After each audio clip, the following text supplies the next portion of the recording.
Assalamualaikum warahmatullahi wabarakatuh. Welcome back my YouTube channel. Kembali lagi di channel YouTube Triniski Nur Septianingsih dengan NPM 205520110027, mahasiswi Prodi S1 Informatika Fakultas Teknik Universitas Muhammadiyah Banjarmasin. Kali ini saya akan mereview materi etika hukum dan profesi. Nah, materi-materinya ini tidak hanya materi yang diberikan oleh dosen pengampu, tapi juga materi yang dijabarkan atau dijelaskan oleh kelompok-kelompok yang dibuat sebelumnya. Kemudian tujuan saya mereview ini adalah sebagai syarat ujian pada pertemuan satu etika hukum dan profesi itu hanya sebuah introduction atau pengantar. Jadi di sini dosen mengampu menjelaskan materi apa yang akan ditemui selama 16 pertemuan. Jadi 16 pertemuan itu ada 4 pertemuan. Jadi di pertemuan 7 itu adalah progres UTS, kemudian pertemuan 8 itu UTS, kemudian di pertemuan 15 itu progres UAS, dan di pertemuan 16 itu pelaksanaan UAS. Jadi hanya ada total 12 pertemuan yang memang ada materi yang dari dosen pengampu. Sebelumnya ini ada tata tertib. Jadi ini dosen pengampu melakukan CBSA. Jadi metode CBSA itu cara belajar mahasiswanya aktif. Jadi mahasiswa itu lebih aktif daripada dosen. Nah, di sini dibuat sebuah kelompok yang mana nanti setiap kelompok ini mendapatkan materi pada setiap pertemuan. Nah, kemudian tata tertibnya sendiri, mahasiswanya harus mematikan alat elektronik seperti handphone atau laptop ketika mata kuliahnya berlangsung. Nah, tujuan dosen pengampu melakukan ini agar mahasiswanya sendiri fokus pada materi yang disampaikan, agar nanti lebih aktif dalam tanya jawab saat selesai materi disampaikan oleh si pembawa materi nantinya. Begitu. Pertemuan 2 yaitu tentang tinjauan umum etika. Nah, etika ini ada etika moral, kemudian ada etika yang berkembang di masyarakat, kemudian etika dan tantangannya, kemudian ada hukumnya dan filsafatnya. Kan tadi sudah di pertemuan 1 dibahas bahwa etika itu merupakan perilaku dari manusianya. Jadi perilaku manusia yang baik atau yang buruk dari dirinya sendiri. Kemudian etika ini mempunyai filsafat. Jadi filsafat itu sebuah ilmu pengetahuan. Kenapa ilmu pengetahuan? Jadi dia memiliki ciri khas baru. Ciri khas itu seperti ketika ini dia menjelaskan sebuah pertanyaan namun memunculkan pertanyaan baru. Nah, itu yang dinamakan filsafat. Kenapa bisa begitu? Karena tadi sudah dijelaskan bahwa filsafat itu adalah ilmu pengetahuan. Kemudian filsafat itu mempunyai unsur-unsur filsafatnya sendiri, seperti mempunyai makna hakiki, kemudian fakta dan gejalanya, kemudian dia sistematis dan untuk kebahagiaan manusia. Jadi tadi ada disebutkan bahwa ada etika moral. Nah, etika moral ini merupakan bagian dari filsafat karena dia mempelajari perbuatan baik atau buruk dan menjadi studi kehendak manusia dalam mengambil sebuah keputusan. Kemudian ada etika di masyarakat. Etika di masyarakat itu bisa individual dan etika sosial. Kemudian dia mungkin ada bagiannya ya.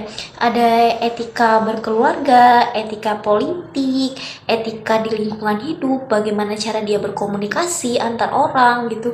Etika profesi, jadi bagaimana dia menyampaikan sebuah bisnisnya, cara dia berkomunikasi dengan rekan-rekan kerjanya itu. Kemudian tadi yang terakhir ada etika untuk masa depan. Bagaimana untuk masa depan? Jadi maksudnya begini. Tadi ada etika profesi. Contoh, kita ambil contoh tentang etika profesi. Nah, mungkin dulu saat pekerjaan orang perlu mendatangi si klien untuk melakukan wawancara secara langsung. Sedangkan di era modern yang sudah serba teknologi ini, kita bisa melakukan wawancara itu lewat online, secara online. Bisa melalui misalnya Google Meet atau Zoom meeting seperti itu.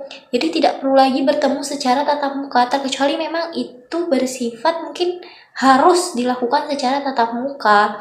Nah, itu perkembangan dari zaman ke zaman yang mana etika ini berpengaruh besar di kehidupan manusia. Pertemuan 3. Yang pertama kita akan membahas tentang sejarah dan perkembangan etika.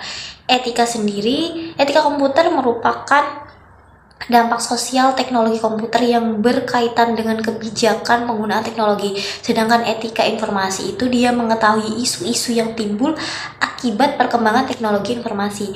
Etika ditetapkan pada tahun 1985 dan terdapat 3 saran etika yang baik. Itu ada proses yang dinamis, kemudian kolaborasi antara etika dan ilmuwan, analisis dan pemikiran mendalam mengenai komputer. Jadi pada tahun 1940 sampai 1960 muncul pandangan tentang etika komputer, yaitu suatu kebijakan yang memang belum jelas tentang bagaimana sih teknologi komputer ini harus digunakan. Yang kedua, ada isu-isu pokok etika komputer. Isu-isu yang muncul yaitu kejahatan komputer yang paling pertama seperti cyber etik, e-commerce. Jadi e-commerce ini munculnya pada bidang jual beli namun secara online. Isu pokok yang muncul pada etika komputer itu ada 5. Yang pertama, ada kejahatan komputer. Yang kedua, ada cyber etik. Yang ketiga, ada e-commerce. Dan yang keempat, ada pelanggaran hak atas kekayaan intelektual. Dan yang kelima adalah tanggung jawab profesi. Pada pertemuan 4, yaitu pekerjaan, profesi, dan profesional. Itu ada 3 topik bahasan. Yang pertama, manusia dan kebutuhannya. Yang kedua, pekerjaan profesi. Yang ketiga, profesi dan profesional. Nah, yang pertama, manusia dan kebutuhannya. Kebutuhan manusia itu mencakup seperti kebutuhan ekonomi.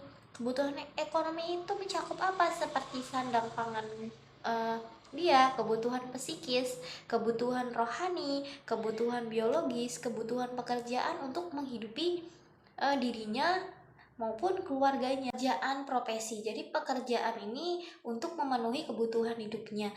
Namun profesi merupakan dari bagian pekerjaan. Namun tidak semua pekerjaan itu memiliki profesi. Maksudnya profesi ini memiliki beberapa bidang, dan profesi ini dia mempunyai pengetahuan atau keterampilannya sendiri.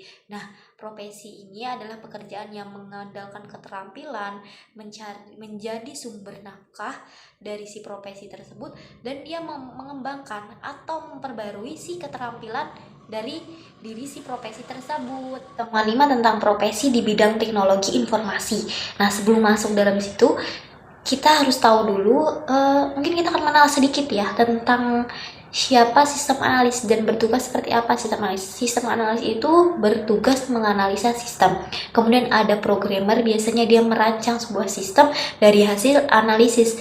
Beda ya programmer dengan sebuah web developer. Jadi kalau memang programmer, dia memang dari nol. Dia memang dari nol, bukan yang punya orang di otak-atik, itu bukan. Kemudian ada web designer, jadi dia bertugas mendesain sebuah desain pada web atau aplikasi. Kemudian karakteristik yang harus dimiliki seorang profesi TI, dia itu harus berkompetensi dan bertanggung jawab. Kompetensinya apa ya? Dia harus bisa menjalankan, tidak semuanya harus bisa, cuma setidaknya dia menguasai hal itu.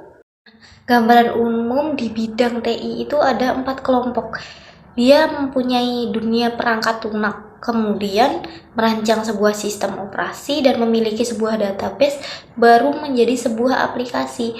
Yang mana apabila sebuah aplikasi ini adalah sebuah perangkat lunak yang dimana di dalamnya ada sistem operasinya, kemudian ada database pada aplikasi tersebut. Jadi etika profesi ini merupakan bagian dari etika sosial yang menyangkut bagaimana mereka harus menjalankan profesi secara profesional dan diterima oleh masyarakat.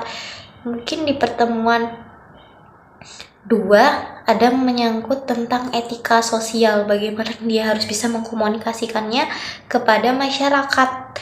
Ya, ini adalah kesadaran dirinya secara individu.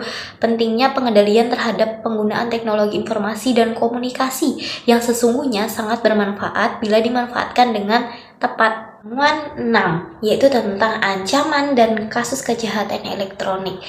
Kemudian dalam kejahatan komputer itu ada 2, delik formil dan delik material. Delik formil ini dia masuk tanpa izin si pengguna. Kemudian delik material ini dia merugikan orang lain. Kejahatan teknologi internet ini seperti cybercrime. Jadi dia penyerangannya bukan individu namun juga bisa ke pemerintahan. begitu. Kemudian kasus kejahatannya sendiri merujuk pada elektronik dan komputer sebagai alat untuk yang melanggar hukum. Jenis-jenisnya sendiri lumayan banyak ya. Nah, pertama mungkin ada phishing, jadi dia mencari informasi sensitif dengan cara menyamar sebagai pengguna. Jadi hati-hati kalau ada mencari informasi sensitif dengan cara menyamar sebagai pengguna. Mungkin sudah banyak ya sekarang seperti media sosial itu kehack. Nah, itu sebenarnya mungkin orang-orang terdekat dari kita, dia tahu informasi.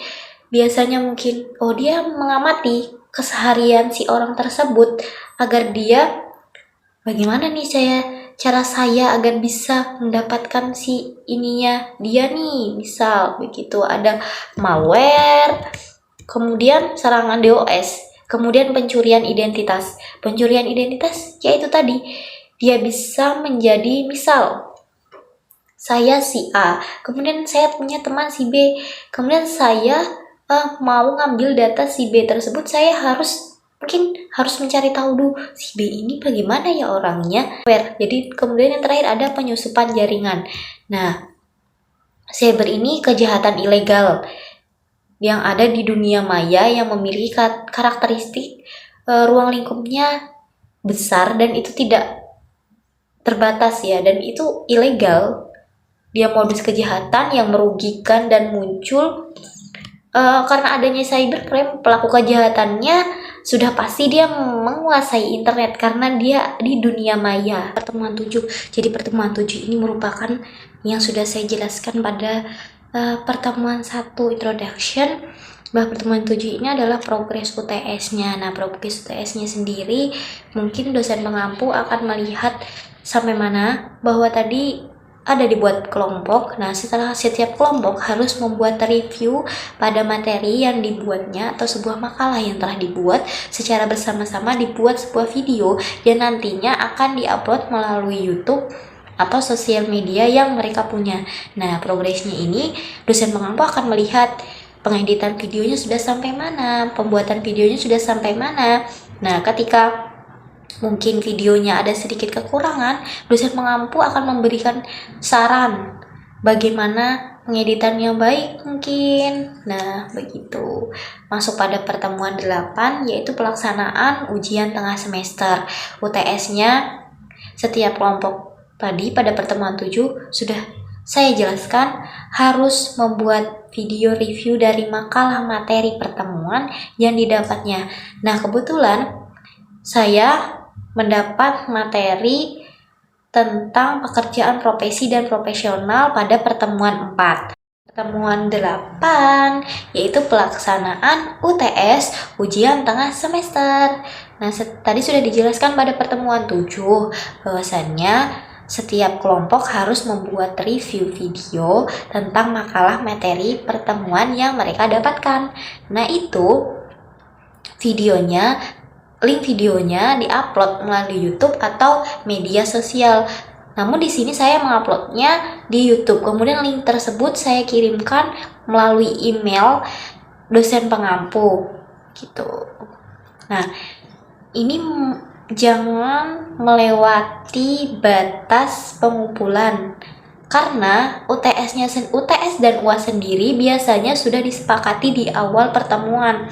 Jadi tidak ada alasan terlambat untuk mengumpulkan UTS maupun UAS-nya begitu. Jika telat dari waktu yang telah diberikan, maka tidak akan ada nilai untuk ujian tengah semesternya.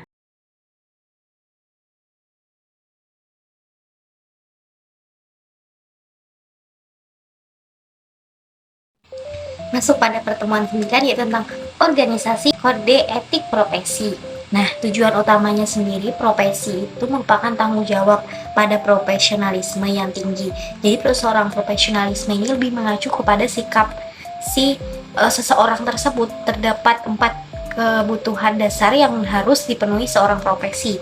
Dia harus kredibilitas yang pertama, yang kedua ada profesionalismenya, yang ketiga ada kualitas jasanya, dan ada kepercayaannya. Kemudian tujuan kode etik itu untuk apa bagi seorang profesi ini? Jadi dia menjalankan tugasnya serta kewajibannya untuk memberikan pelayanan yang baik kepada pemakai jasa profesi tersebut, dan dia mempunyai tanggung jawab dengan moral yang dilakukan seorang profesi itu biasanya kerugian baik yang dilakukan sendiri, kelalaian, atau mungkin kita sebagai seorang profesi itu menimbulkan kerugian namun tidak mencegahnya.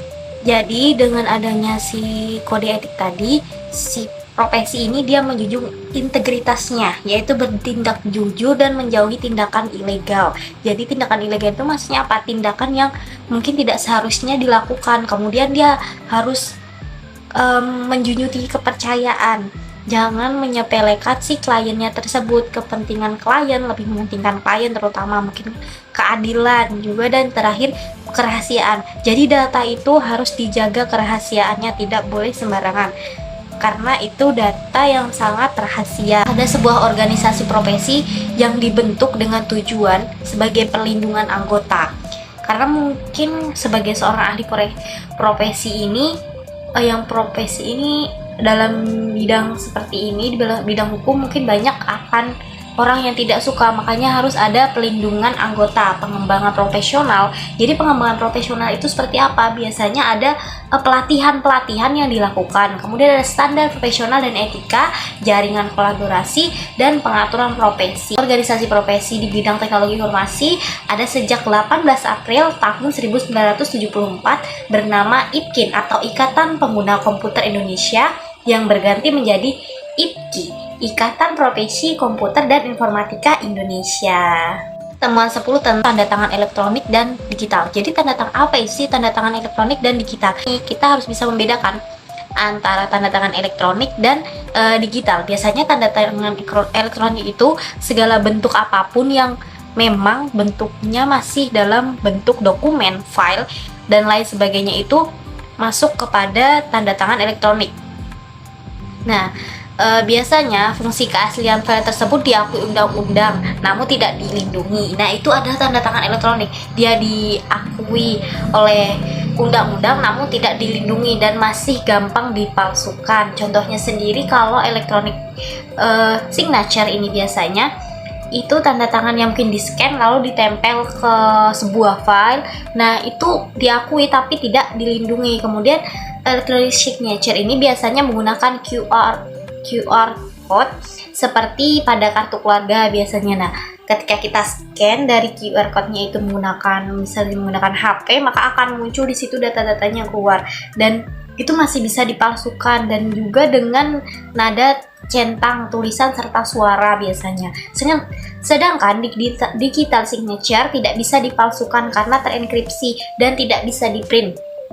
Contohnya sertifikat yang bersifat resmi dan membutuhkan lembaga. Jadi penerbitan digital signature ini tidak sembarangan, tidak bisa seperti electronic signature yang ketika kita tanda tangan lalu kita scan dan kita tempel ke bagian dokumen. Tidak seperti itu. Jadi digital signature ini harus ada lembaga yang memang bisa menerbitkan tanda tangan. Misal saya ingin membuat digital signature itu, harus mencari lembaga yang memang resmi, dan ketika tanda tangan itu di copy ke orang dan dia mencoba menirukan itu tidak akan sama. Temuan 11 tentang Undang-Undang Telekomunikasi. Jadi Undang-Undang Telekomunikasi itu ada pada nomor 36 tahun 1999 yang berisi tentang telekomunikasi adalah sebuah pemancar pengiriman dan penerimaan dari setiap informasi bentuk seperti tulisan, gambar, maupun suara melalui sistem kawat optik, radio, atau sistem elektromagnetik lainnya. Tujuan paling menonjol meningkatkan kesejahteraan bangsa. Nah, kemudian Undang-Undang Informasi dan Transaksi Elektronik pada nomor 11 tahun 2008, asas pemanfaatan TI dan transaksi elektronik ada 5, yaitu yang pertama ada asas kepastian hukum, yang kedua ada asas manfaat, yang ketiga asas hati-hati, yang keempat ada asas itikat baik, yang kelima ada asas netral teknologi.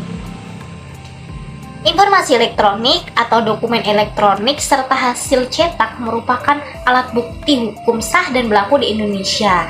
Kemudian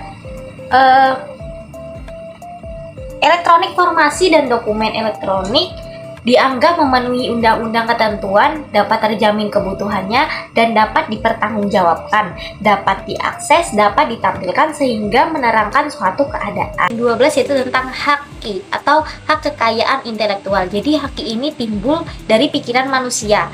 Nah, yang lebih berciri khas dan dia punya karya-karya yang atau suatu produk yang tidak bisa sembarang orang mengambilnya. Jadi dia mempunyai hak cipta dengan adanya haki tersebut. Nah, Undang-Undang Hak Cipta Nomor 19 Tahun 2002 berisi pencipta adalah orang yang melahirkan suatu invitasi yang dituangkan dalam bentuk khas dan bersifat pribadi. Nah, karena bersifat pribadi dan dia mempunyai hak cipta, jadi ini apabila ada orang yang mungkin mengcopy, nah itu bisa dijadikan kasus, dikasuskan ya, karena dia mengambil hak cipta orang lain. Kemudian seperti contohnya seperti prasejarah, tarian biasanya tidak memiliki hak cipta seperti hasil rapat lembaga, pidato kenegaraan, karena itu bisa semua orang bisa melakukan pidato di depan umum. Masa berlakunya hak cipta berlaku seumur hidup dan terus berlangsung hingga 50 tahun setelah penciptanya meninggal. Biasanya perlindungan hak karya cipta pada program komputer itu biasanya ada ya, dan dapat beberapa pasal sebagai berikut seperti pasal 2 ayat 2, pasal 12 ayat 1A, pasal 15 ayat 1G, pasal 30 ayat 1 dan pasal 72 ayat 3. Haki ini mempunyai beberapa jenis. Yang pertama ada hak cipta. Jadi hak cipta ini dia diberikan secara eksklusif kepada pencipta atau kelompok penciptanya. Hak kekayaan industri dia itu paten. Terus ada merek, biasanya ada desain industri, dan rahasia dagang. Itu maksud rahasia dagang itu informasi yang diketahui umum dan memiliki nilai ekonomi. Tujuan hak asasi tujuan dari haki sendiri dia memberikan hukum, memberikan penghargaan, mempromosikan publikasi invensi, melindungi ahli informasi, meningkatkan kompetensi. Pada pertemuan 13 yaitu tentang pendirian bisnis di bidang teknologi informasi. Jadi sebelum mendirikan bisnis kita perlu memperhatikan beberapa alasan yang mungkin kita harus memulai usahanya, kemudian menentukan juga usahanya itu besar atau kecil. Kemudian kita harus merencanakan potensi pendiriannya, badan usahanya, faktor penyebab kegagalan usahanya sendiri, seperti kedepannya usaha ini akan bagaimana. Mungkin akan ada penyebab-penyebab yang di luar dari pertama kita membangun bisnis tersebut. Kemudian memiliki ciri khusus kerja yaitu mencakup 3 unsur. Ada pekerjaan, perintah, dan upah. Dari 3 unsur ini berarti ini adalah seorang karyawan karena dia adanya perintah itu adalah atasannya. Contoh bisnis yang berhasil di teknologi informasi yaitu Amazon.com. Ini merupakan sebuah toko buku online yang didirikan pada tahun 1994 oleh Jeff Bezos. Kemudian untuk contohnya yang gagal adalah Blockbuster. Ini merupakan industri penyewaan DVD dan HVS. Nah, mungkin di waktu itu sangat terkenal, namun dengan seiringnya waktu, DVD pun orang ingin melihat sesuatu seperti mungkin video-video sudah bisa lewat handphone, lewat seperti YouTube mungkin atau aplikasi lainnya. Kemudian tantangan melakukan bisnis di bidang teknologi informasi saat ini yang pertama memungkinkan pemasaran di era globalisasi, di mana daya persaingnya sangat kuat. Kemudian pergaulan internasional yang munculnya aturan perusahaan kepada masyarakat lokal, seperti masuknya budaya. Terakhir, pengembangan sumber daya manusianya. Pertemuan 14 yaitu tentang meningkatkan profesionalisme di bidang teknologi informasi. Jadi seorang profesionalisme itu tidak hanya profesional, tapi harus mempunyai perilaku yang baik, yaitu isme itu adalah sikap atau perilakunya. Kemudian standar profesional itu contohnya di bidang teknologi informasi yaitu ISO IEC 27001 tentang sistem manajemen keamanan informasi, IEEE 802 tentang standar jaringan, Information Technology Infrastructure Library, dan COBIT tentang pengelolaan informasi pada sebuah organisasi yang menjadi pegangan. Faktor-faktor yang mempengaruhi profesionalisme seperti pendidikan dan pelatihan. Kemudian ada pengalaman kerja, karena seorang profesionalisme itu sudah pasti mengikuti sebuah pelatihan, pengalaman kerja, kerja, dan sertifikasi serta pengakuan profesional.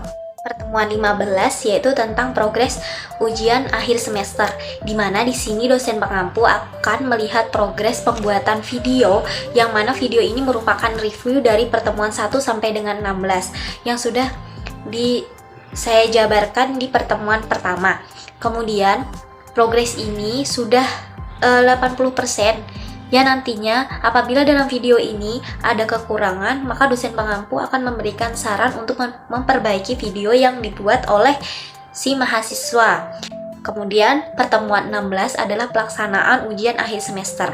Pelaksanaan ujian akhir semester ini tidak dilakukan secara lisan maupun tulisan, di mana hanya mengumpulkan sebuah review video yang sebelumnya sudah dibuat dari pertemuan 1 sampai 16, kemudian diupload di YouTube atau media sosial yang dimiliki oleh mahasiswa tersebut. Kemudian linknya akan dikirimkan melalui via email ke dosen pengampu.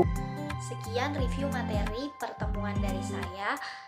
Salah hilaf mohon maaf. Wassalamualaikum warahmatullahi wabarakatuh. Sampai jumpa di channel YouTube selanjutnya.